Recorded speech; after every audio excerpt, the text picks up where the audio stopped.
Thanks very much, Louise. So I'm Paul McDonald from Sonitus Systems. We're an Irish company based about 10 minutes away. We manufacture monitoring instrumentation primarily for the construction industry, which is aimed at noise, vibration and dust monitoring.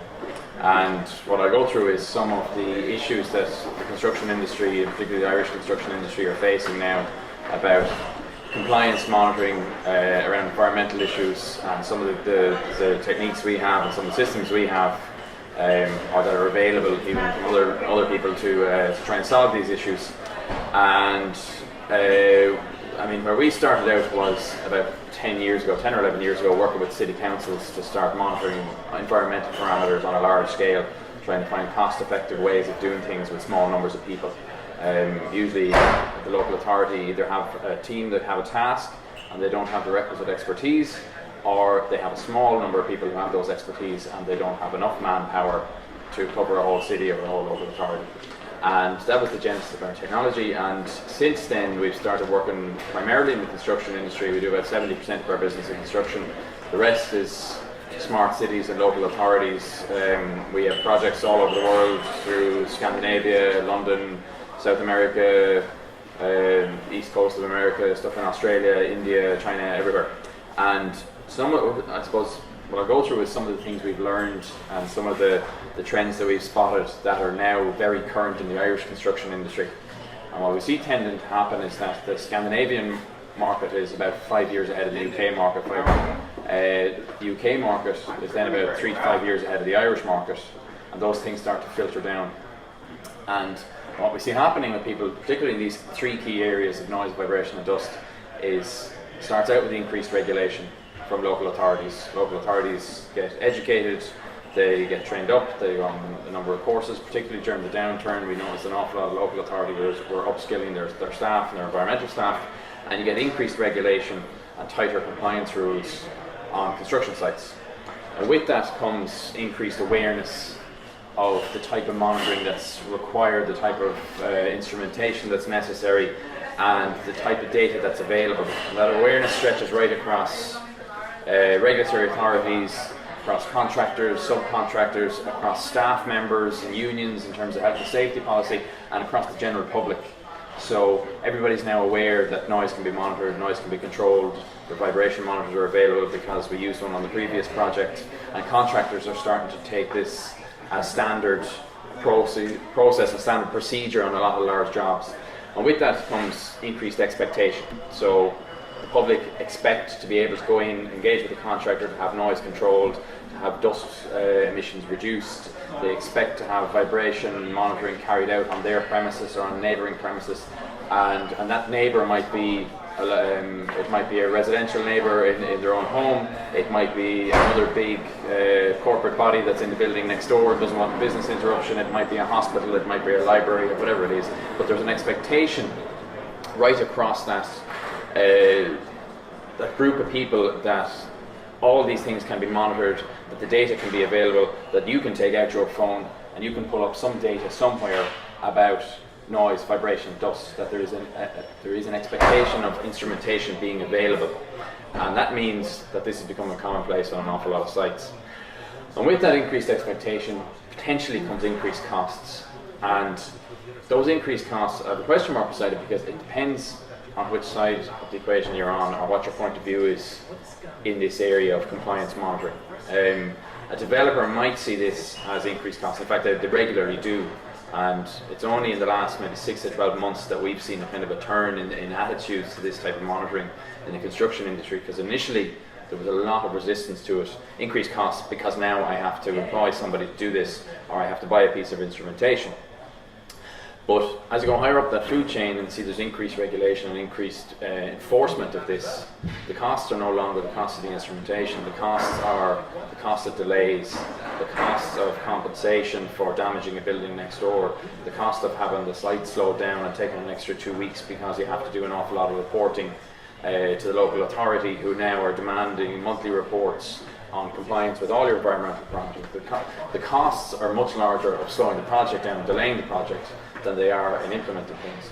And on the other side of that, you have the service providers who might be on site anyway, delivering all sorts of other types of services like surveying or other environmental services, other professional service to the construction industry. And instead of increased costs there's increased opportunities. There's something else they can be doing through technology applications while they're already on site. And I'll go through each of these things, and noise, vibration and dust tend to come hand in hand. That's a package of works that are very closely related together because they're all generally caused by the same activities, and we see them normally being handed out to the same contractors all the time, or the same subcontractors and specialists. So on the noise front, you have increased regulation and planning conditions, you have site-specific limits, and when I talk about noise, it's mainly boundary noise. It's noise at the side of your site that's going to be affecting your neighbouring properties. And I mean, one of our biggest active projects at the moment will be the National Children's Hospital, and that's surrounded by residential areas. It's generally surrounded by people who didn't want it there in the first place, so it's quite contentious. But there's also an operating hospital right beside it, so there's noise monitoring instrumentation in operating theatres, in recovery rooms, in the wards, to make sure people get a good night's sleep and they're not disturbed too early. So the control of this noise is very, very specific per site. There's also increased reporting requirements, and there's international standards of how this is done. So it's no longer the case that people can go, I'll go out with a handheld measurement and we'll do it on a Friday afternoon and we'll take an hour and we'll stick it down the report and we'll send it through and we're covered. There's a very clear methodology in how this has to be approached. And similar for vibration, and the vibration we look at is structural vibration. So it's ground-borne structural vibration. So you're piling, you're doing earthworks, you're doing some sort of heavy works, you're blasting for some reason on site, and you're going to affect the neighbouring buildings or some part of your existing structure that you don't necessarily want to affect. And what you need there again is building-specific limits. So you're even more specific per monitoring point, per sensor head, that each one is controlled differently. And you need live control of this type of vibration because you need to stop your activity straight away if you're going to cause a big crack or some sort of structural defect in a neighbouring building. And again, there's international standards controlling it. And on the dust, it's something we've just seen in the last couple of months is getting much, much tighter control, particularly around Dublin, where those environmental health officers are getting far more aware, and their expectations are getting higher in terms of what they can look for environmental control on the site. So the old ways of doing things was a dust jar on a stick, and essentially like a jam jar that would sit on the edge of the site for a month. And someone would come along at the end of the month, they take it down, they seal it up, put a lid on it, and send it away to a lab. The lab weigh it, they dry it, they weigh it again, they clean it, and they weigh it again.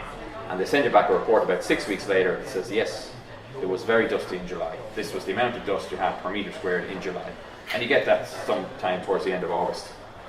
And we've been talking to contractors now where the environmental officers are walking on sites, just taking the dust jars down and throwing them away and said, don't show me that. It's nonsense. It's 40 years ago. It's show me your continuous monitoring record of your dust emissions to show me that you're compliant with EPA legislation. And it's that awareness and that expectation of much better compliance that's driving this industry. And again, you have daily long-term limits, you have averages, you have data processing that needs to be done. Similarly in all of these, just the measurement is not necessarily what you're taking. You're taking all that data from a full day's worth, from a full month's worth, from a full week's worth, and processing it into some sort of reporting requirement that's structured and being pushed down on the industry. And so we as an instrumentation manufacturer then have a view of the best way to go about solving that, or the best way of approaching that problem, and that's through automated solutions. Because on every single one of these sites where this regulation is introduced, it's another compliance part that somebody has to look at, and it's generally, particularly with noise, and to an aspect dust as well, it's something people don't want to be doing. It's the vibration is slightly different because if it does cause a structural defect, there's a very obvious crack in the wall. But noise in particular, once it's done, it's transient and it's finished. The noise is now stopped, and it's very hard to quantify the annoyance that you might impose on somebody next door throughout what's essentially a transient contract as well. We're only going to be here for 12 months, or the piling works are only going to last 6 weeks. But because people don't want to be doing this and they can't dedicate manpower to it, they may not have the expertise in the systems. Our way of approaching this is through automated systems. And to have a really good automated system that tackles these sort of problems, it needs to be simple, it needs to be extremely rugged, because you're talking about precision instrumentation that's going to be deployed on a construction site for 12 to 18 months. So it has to last through the winter, it has to last through the snow, it has to last through the summer, it has to last if somebody drives over it, it has to last if the hoarding is pulled down and moved and everything, all the other troubles that it might encounter on a construction site. And it has to, at the end of things, simplify a user's work process. Simplify the process of getting this done so that at the end of the week or the end of the month, we're moving the project along and we're eliminating those delays. And the way we approach it, as I said, we're an instrumentation manufacturer, we're a group of engineers, so we have taken a technological approach to doing this rather than a work process approach, and the technology we use tries to take that trouble away from the contractor, to take that compliance need away through instrumentation and software. When I talk about systems, it's hardware and software, so it's instrumentation that's installed on site. It's linked to a cloud account. Again, everybody has this expectation that they can take out their phone and get their data, and that's exactly what we do, just for a niche technical area. So instrumentation that has automatic measurement is IoT connected with a SIM card in it. We have a system that can be shipped off the shelf and can work anywhere in the world. We started a project in South America a couple of weeks ago for the local environmental ministry. We'll start one in Singapore next week.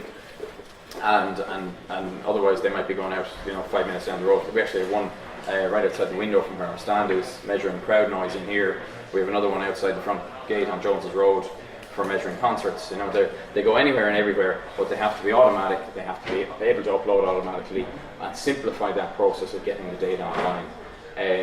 That particular one there in the picture is down with the big housing contractor in Nace. That's solar powered. They don't want to go near it the entire 12-18 months of the project. So it's just a construction team. They want it on site and they want a simple stakeholder engagement. That's the key thing. It's simplify the process from a very technical area. And that's what this instrumentation does. Similarly with vibration, automatic measurement, automatic upload, and send me an email or an SMS, an automatic alert to tell the guys to stop if they're going to cause a big problem on the hospital next door or the old Georgian building or to protect the structure or whatever it is. There's a good number of these installed around Stephen's Green. Again, lots of contracts going on, but lots of old sensitive buildings, government buildings, all sorts of things. And those guys need to know straight away if there's a problem. And this automated system of checking that continuously gives them tools for automatic live control. And similarly with dust, automatic measurement, automatic upload, put it online, let the technology do the work, and just at the end of the week, this particular one is in a big pharmaceutical plant. They're doing a big fit out and they're concerned about dust on the factory floor for their workers, so it's a health and safety application. So they want a compliance report at the end of every week because the client is looking over the shoulder, pushing this expectation down on them. It's a big US pharmaceutical, and they want that compliance report to show that all the staff in there are protected or appropriate measures are being taken. And that construction team that are in there simply don't have the time or the expertise to be in there all the time doing this 24/7, so they need an automatic compliance solution. And something simple like this, what we do is we put that together and we take that data, we do all the processing, we have a technical team in-house that are capable of doing that and then delivering that simplified view back to the person at the other end of that screen, really, whatever it is they're looking for. And usually the level we operate at is the center one there. You see a little calendar view. There's a red box if you're over your compliance limit, and if there's no red boxes, then you're golden. You download your report and you send it off. And that's the level that technology should be implemented at in this particular aspect of the construction industry, because it's nobody's job to be doing this 24/7, and it's nobody's job to be minding this instrumentation, continuously looking at it. What it is the expertise in the construction industry should be around construction, and the technology that we provide them should simplify the process of doing that better. And so by the application of this type of stuff, you can reduce the costs. We reduce the manpower that's involved, or the amount of time anybody in that organisation has to spend on compliance checks. You eliminate those type of delays, which is now really where the costs come from, and you improve the environmental compliance, which, in line with all the regulations that are there, actually has a beneficial effect for the local environment, the local residents, and so on, and for ultimately for the construction company and the construction industry as a whole. So, thank you very much.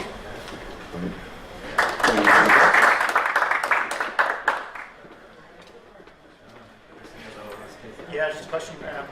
How many, I suppose there's no typical site, how many sensors would you normally put about, particularly noise is very directional, would you need to be at each boundary?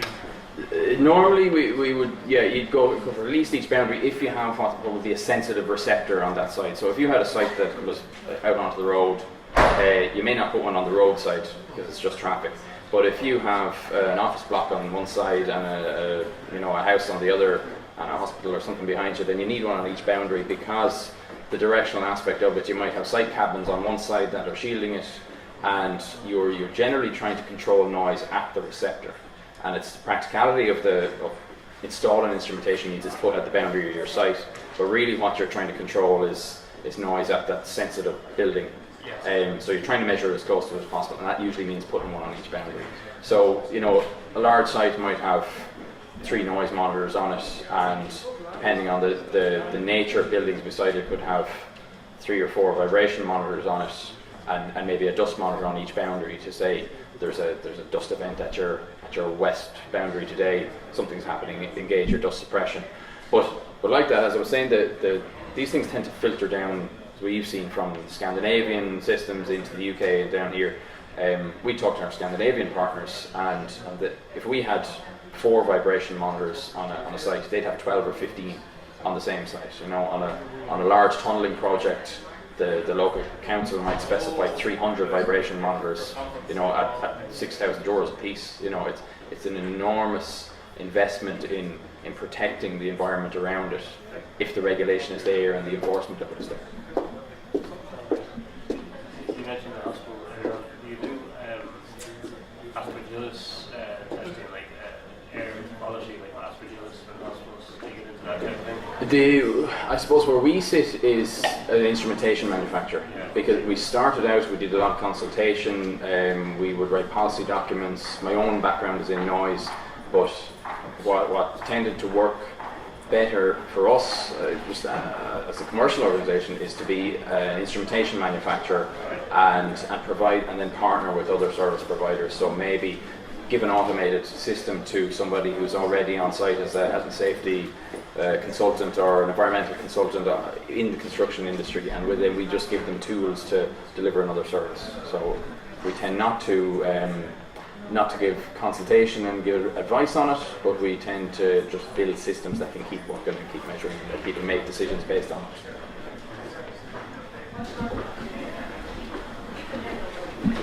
Good. Thanks very much.